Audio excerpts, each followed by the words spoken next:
So here are my annotations. Not a ton, um, but the first thing you notice obviously is that there's no periods until the end. And so you could tell from when I'm reading it, it's very flowy. Um, and it creates obviously the sense of it's like a stream of consciousness as as the speaker is watching the video. It's just his immediate reactions, and there's other devices he uses for to create that sense of it, a stream of consciousness. Like for example, he'll end a sentence like as he felt himself falling, and then he'll kind of uh, start back where he was, which is common in like regular speech. Well, we'll say half of the sentence that we just said after a pause, but not usually in writing. So thought that that use of kind of repetition was clever. Um, Another example is how the author will like correct themselves. So usually they'll do this with dashes. They'll say, you hear, and then they'll pause and be like, wait, no, I keep hearing. Um, and so this using punctuation as well. Um, I thought it was funny that the title is fragment, and then also all the clauses are a bunch of sentence fragments. And then also there's a lot of fragments of thoughts here where it's like somewhat incomplete. Um, Another thing I notice is the pronoun usage. So you can see it starts with you hear, and then he becomes more personal, switching to I, and then it begins this long extended personification of the voice. And so it's using it to describe how the voice feels. And it's interesting because he's not describing, or he is describing how the person feels, but he's choosing to do it just through the sound of their voice. I think that's partly just because it's a blurry video, and so he's relying on just this one sense of sound, and also because it's a little bit easier to engage with these emotions when you're talking about just a voice, like a non-living thing experiencing pain, as opposed to using third person pronoun, the man felt this way. Might be more difficult to talk about. There's also lots of repetition here. So as I said, the repetition sometimes feels like cutting off of a thought and then starting back.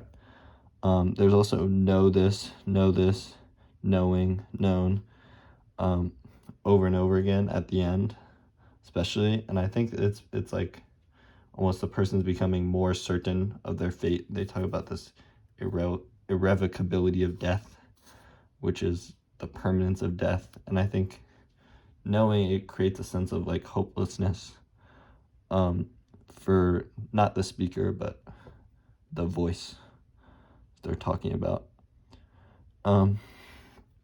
Also, just bouncing around, I thought the diction at the end was really interesting. They use canceled, annulled to describe death, which is kind of strange. Like, I feel like when you're talking about people dying, usually you'll use they passed away, their lives were lost, for example. You never say someone's life was canceled or annulled.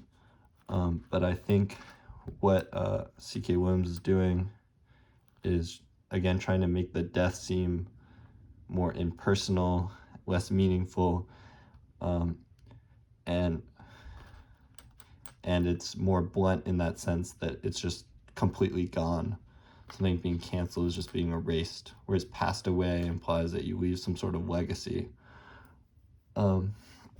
You can see there's a conflict in this poem between the different like views of death, where one is this absolute, maybe more atheistic view where everything's gone when you die, and the other is the more religious, crying God, God, and believing that there's something past death. And I think what he's doing in this poem, again, he sort of starts thought with God, God multiple times, and then the tone of God at the end shifts to more like hopeless in a sense, after he comes to know that there's nothing after death. So I think the poem is playing with that, saying, while some people may think there's something past this, in the moment, the clerk is realizing that no, it's completely over. And on that note, maybe some other things to talk about, which I'm happy to do if you have questions. But the question was going to be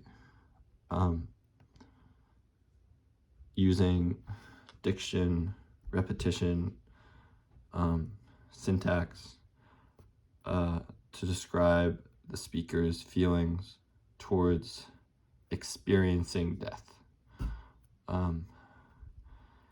And for me personally, the prompt I would have in mind is what I was just talking about, where while some people view death as kind of impermanent, kind of a transitionary stage, ultimately when you finally witness death or you watch, when you witness death, that feeling changes and you realize how permanent and meaningless it might be. So, yeah. Okay, thanks.